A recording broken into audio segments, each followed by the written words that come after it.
Hello students, this is part 3 of my recording of database management system DBMS unit 1, and in this particular recording I'm going to be talking about reading about the types of data independence. Now, on a side note, I must once again mention that I am just doing a verbatim word-to-word recording. Therefore, there are a lot of things which I'm just reading, and it probably doesn't read well or doesn't explain things well, but I'm just reading what is written in the notes. And if there are parts that you don't understand, I would suggest you pause, ask your fellow students, your peers, your comrades, or your teachers, and get it clarified. I will now start my recording on types of data independence. In DBMS, there are two types of data independence. One, physical data independence. Two, logical data independence. Physical data independence helps you to separate conceptual levels from the internal physical levels. It allows you to provide a logical description of the database without the need to specify physical structures. Compared to logical independence, it is easy to achieve physical data independence. With physical independence, you can easily change the physical storage structures or devices with an effect on the conceptual schema. Any change done would be absorbed by the mapping between the conceptual and internal levels. Physical data independence is achieved by the presence of the internal level of the database and then the transformation from the conceptual level of the database to the internal level. Next, logical data independence. Logical data independence is the ability to change the conceptual schema without changing 1. External views, 2. External API or programs. Any change made will be absorbed by the mapping between external and conceptual levels. When compared to physical data independence, it is challenging to achieve logical data independence. The next part talks about the difference between physical and logical data independence.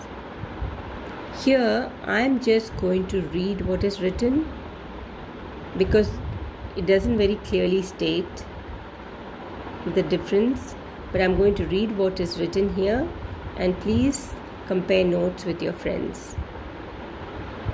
Difference between physical and logical data independence.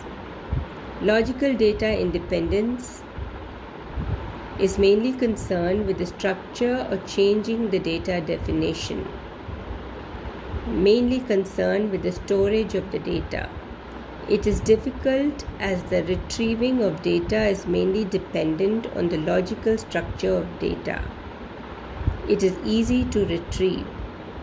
Compared to logic, physical independence, it is difficult to achieve logical data independence. Compared to logical independence, it is easy to achieve physical data independence. You need to make changes in the application program if new fields are added or deleted from the database. A change in the physical level usually does not need change at the application program level. Modification at the logical levels is significant whenever the logical structures of the database are changed. Modifications made at the internal levels may or may not be needed to improve the performance of the structure. Concerned with conceptual schema, concerned with internal schema. Example: add / modify / delete a new attribute. Example: change in compression techniques, hashing, algorithms, storage devices, etc.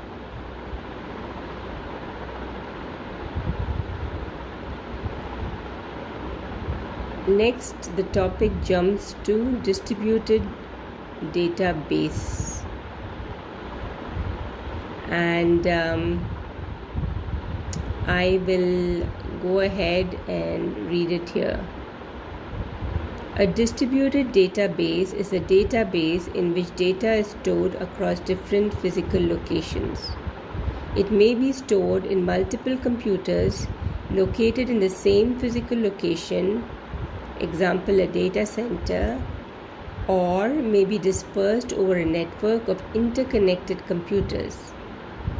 Unlike parallel systems in which the processors are tightly coupled and constitute a single database system, a distributed database system consists of loosely coupled sites that share no physical components. System administrators can distribute collections of data, example in a database, across multiple physical locations. A distributed database can reside on an organized network of servers or decentralized independent computers on the internet, on corporate intranets or extranets, or on other organization networks. Because distributed databases store data across multiple computers, distributed databases may improve performance at end-user work sites by allowing transactions to be processed on many machines instead of being limited to one. Two processes ensure that the distributed database remain up to date and current: replication and duplication.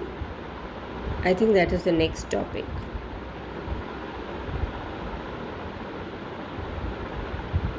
Replication and duplication is the next topic, and I think what I'm going to do is record it as part 4. So I end here and will continue with replication and duplication in part 4. Thank you.